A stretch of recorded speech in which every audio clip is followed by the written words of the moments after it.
Soyez les bienvenus à la leçon sur l'art bouddhiste sur arthip.com. Je m'appelle Ronja. Je suis un avatar numérique et je vais vous parler de l'art bouddhiste en quelques minutes. Le texte qui suit vous offre un aperçu complet du développement de l'art bouddhiste en mots et en images. L'art bouddhiste, façonné par les enseignements du bouddhisme, est largement répandu à travers l'Asie avec des œuvres uniques telles que des statues, des peintures et des temples. Cette forme d'art prit naissance avec la naissance de Siddhartha Gautama vers 560 AV, JC, au Népal. Après avoir fait l'expérience de la souffrance humaine, Gautama atteignit l'illumination et devint un Bouddha, posant ainsi les bases du bouddhisme.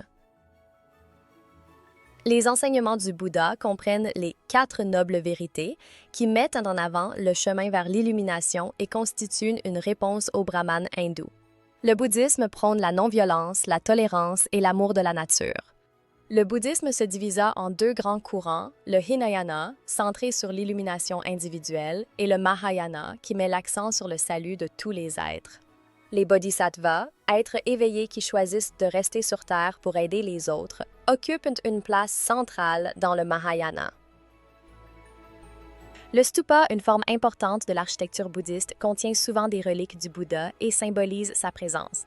Ces structures, construites au Népal, au Tibet, en Inde et au Sri Lanka, sont riches en symbolisme et constituent des lieux de pèlerinage importants pour les bouddhistes.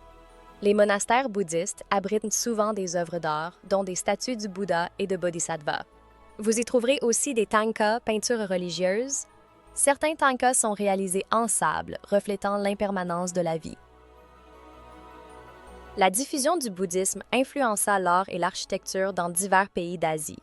Parmi les exemples majeurs de l'art bouddhiste, on peut citer les grottes d'Ajanta et d'Ellora en Inde, les statues du Bouddha de Bamiyan en Afghanistan, malheureusement détruites par les talibans, les Dagobas au Sri Lanka, la pagode Shwedagon en Birmanie, les nombreuses statues de Bouddha en bronze et les temples en Thaïlande, Angkor Wat au Cambodge, le temple Hofa Keo au Laos, Borobudur en Indonésie, les grottes de Mogao en Chine, le temple Bulguksa en Corée, le temple Todaiji au Japon, le Bouddha Amida au Vietnam, le palais du Potala au Tibet, le Trashi Choedzong au Bhutan, le monastère de Gandan en Mongolie, ainsi que les stupas de Bodhnath et de Swayambhunath au Népal.